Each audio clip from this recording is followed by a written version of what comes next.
Why do businesses exist? To earn profit or to serve a purpose? For shareholders or for society, customers, employees, and the environment? Well, the conventional view is exclusively to earn profit. And that's not as narrow-minded as it sounds, because to earn profit, a company is forced to care about society. It has to make high-quality products, or customers will stop buying. It has to treat its workers well, or they'll leave. And it can't pollute the environment, or its brand will be hurt. Indeed, leading economist Milton Friedman once famously wrote, "The social responsibility of business is to increase profit. So just head to the land of profit, and you'll get all of these other decisions right." But this theory assumes that you can calculate the effect that ethical behavior has on your profits. In practice, you can't reduce every decision to a mathematical calculation. Take Marks & Spencer, the UK high street store. Now, former chairman Simon Marks, he had a policy where all top management had to walk around the shop floors to see firsthand how customers and workers were being treated. And one day, back in the 1930s, on one of his own visits, Simon sees a shop assistant faint. And he's concerned, he wants to find out why. And it turns out that her husband's unemployed, and she's not eating, so that her family can. So the very next week, Simon introduces nutritious meals for all staff at nominal prices. Why? Well, Milton Friedman would say, do a calculation. If I provide nutritious meals, this many workers are not going to faint, so I'm going to make this much more money. But there's obviously no way you can calculate that number. Instead, Simon's thinking was different. I'll provide nutritious meals, even if it costs me a bit, because I care about my workers. I want to make sure they eat well. And because it goes above and beyond, Marks & Spencer has an excellent reputation for quality, and that in turn leads to profit. So that's the second view, which is called corporate social responsibility. Now, you might see it as a bit tree-huggy and out of touch, but it's actually not too different from the first view. It agrees that profit is good, but profit is only a byproduct, it's not the end goal. Instead, businesses exist to serve a purpose, to make products that transform customers' lives for the better, to provide employees with a healthy and enriching workplace, and to preserve the environment for future generations. Even if you can't calculate the bottom line impact of doing so. And if you do that, profits will come naturally. So take George Merck, the former president of Merck Pharmaceuticals. Now, his mindset wasn't, how can I make as much money as possible selling drugs? It was, how can I use science to save people's lives? Now, back in 1942, penicillin was still a new drug. It hadn't been made outside the lab before, it was too expensive. But George takes a punt, and penicillin becomes made by Merck, a first company, for the first time. Now, this is a photo of Ann Miller, a 33-year-old woman. She lives in New Haven. Her husband's Ogden Miller, the athletics director of Yale University. And on March the 14th, 1942, Ann lies dying in a hospital bed, stricken with streptococcal septicemia, which she's caught after suffering a miscarriage. Her fever has struck 104 to 106 for 11 straight days, and everything the doctors have tried has failed. Until penicillin. Anne becomes the first American ever to be treated with penicillin, and it saves her life. The very next morning, her temperature is back down to normal, and she makes a complete recovery. She goes on to having 3 sons, and she lives until 90 years old. And Merck then shared the secrets of how to make penicillin with its competitors, so that they could do so also, saving thousands of lives in World War II.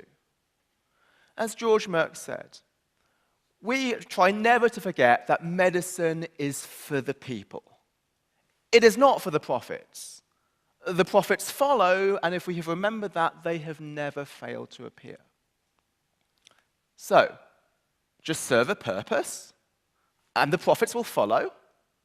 Nice idea if it were true, but where's the evidence? Well, that's what I set out to gather.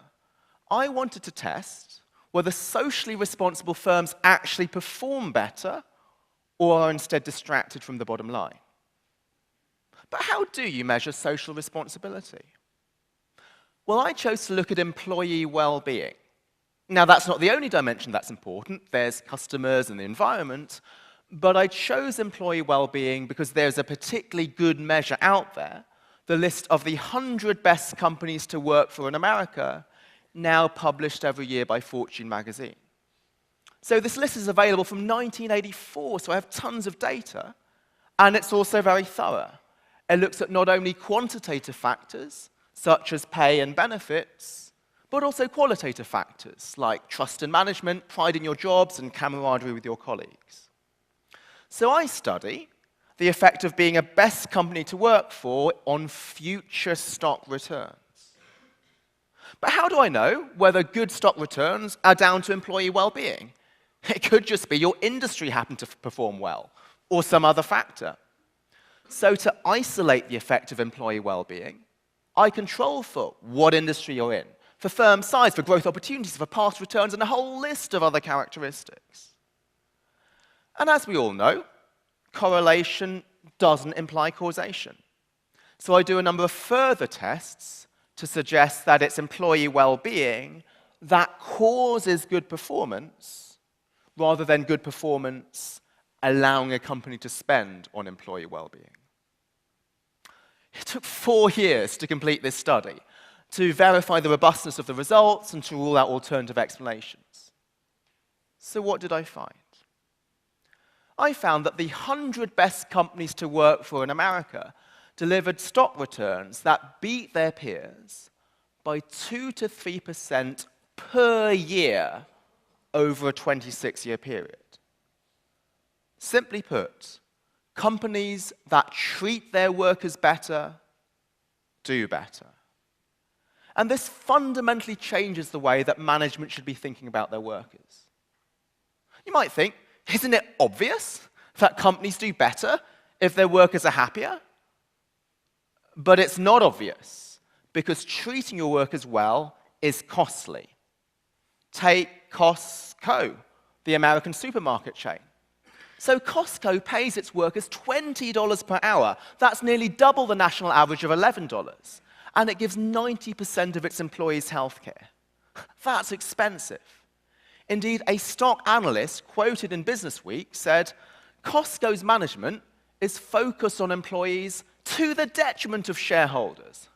Why would I want to buy a stock like that? Indeed, the conventional view is that a pound paid to your employees is a pound taken away from shareholders. So pay your workers as little as possible and work them as hard as possible. Just like a great football manager can squeeze that little bit extra out of his players. I tried to get Alex Ferguson, but I couldn't find him shouting at his own players, only at referees. So under this view, employee well-being is a bad sign because it suggests that you're allowing your workers to slack off. Indeed, before my current life of poverty, I used to be an investment banker. You'd like to see a photo of my oak-paneled corner office. That's my empire. So as you can see from the microwavable ready meals in the bottom corner, I was a junior analyst. And one day in the office, the vice president catches me laughing. And he says, Alex, do not laugh when you're in the office. I'm banning you from laughing. I said, why?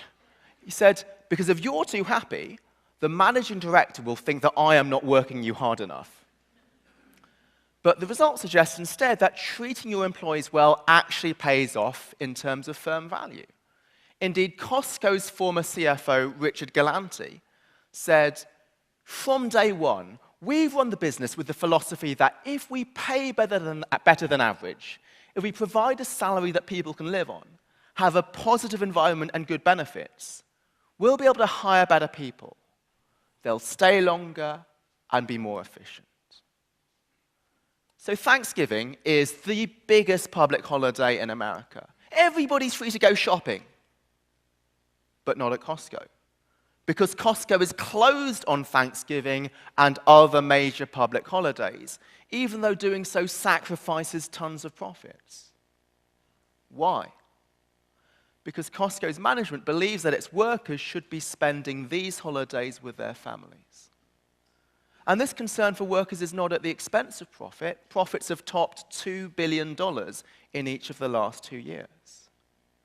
And while my study focuses on employee well-being, research by my LBS colleague Yanis Yanu and many others has shown that other dimensions of social responsibility also improve firm value.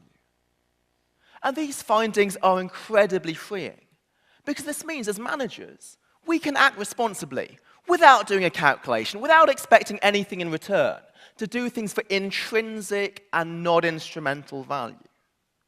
Because even though financial rewards were not the motive for acting ethically, they typically manifest anyway. Caring about society is not at the expense of profit, it supports profit. The results have implications not only for managers, but also for investors, which nearly everybody in this audience will be. Now, as investors, you have the power to put your money into companies that reflect what you would like to see in this world. Now, the conventional view is that if you invest in ethical stocks, you have to sacrifice some returns, but the results suggest there's no sacrifice. Investors can both do good and do well. Investing in companies that are socially responsible, at least to their workers, pays off in higher returns. Indeed, the Parnassus Endeavor Fund pursues exactly this employee well-being strategy, and over the 10 years since its inception, it's beaten the market by 4% per year. And more broadly, the results suggest a new way of thinking in the criteria we use to pick stocks. Now, it's tempting to look at price-earnings ratios and profits and dividends. You can easily look them up on Yahoo Finance. But because this data is so easy to gather, everyone else is gathering it, so it doesn't give you a competitive advantage.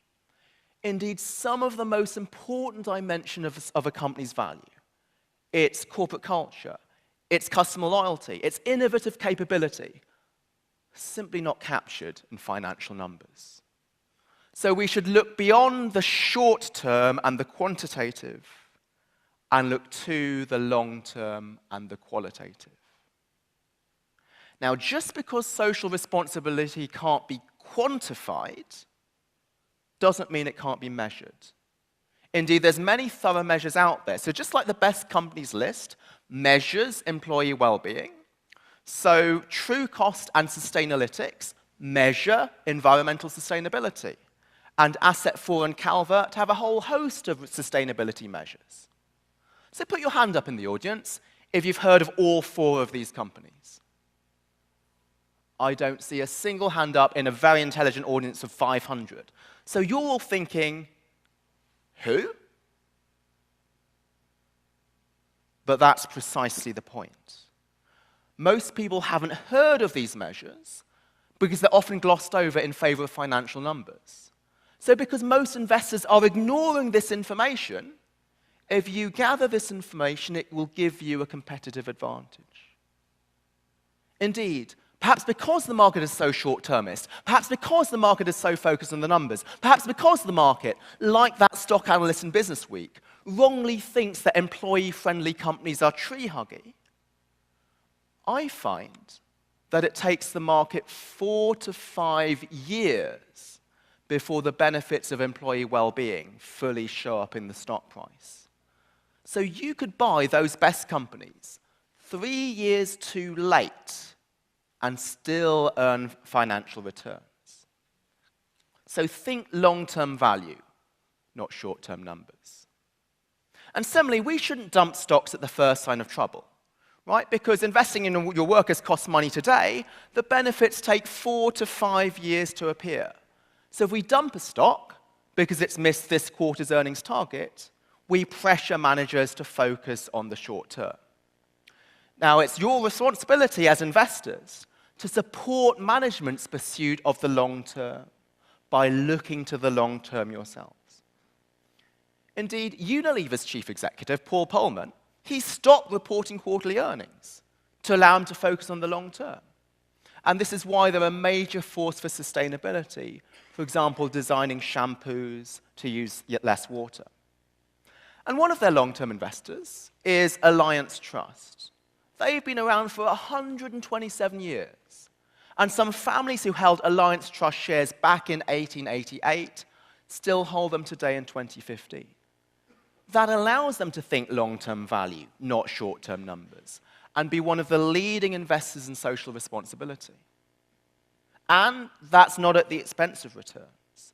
They've increased their dividend every single year since 1967. And if you had £100 of Alliance Trust stock back in 1888, with dividends reinvested, that would be worth £18.5 million today.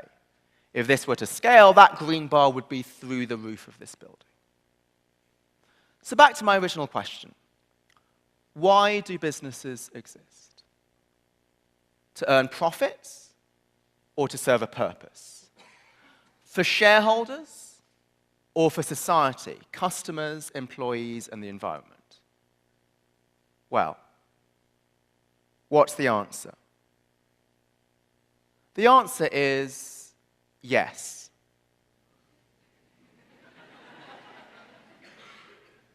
But how can you answer yes to a multiple choice question? Because it's not multiple choice. It's not either or. It's not zero sum. It's both and. Businesses exist to serve a purpose. And by doing so, and only by doing so, will they generate profits in the long run.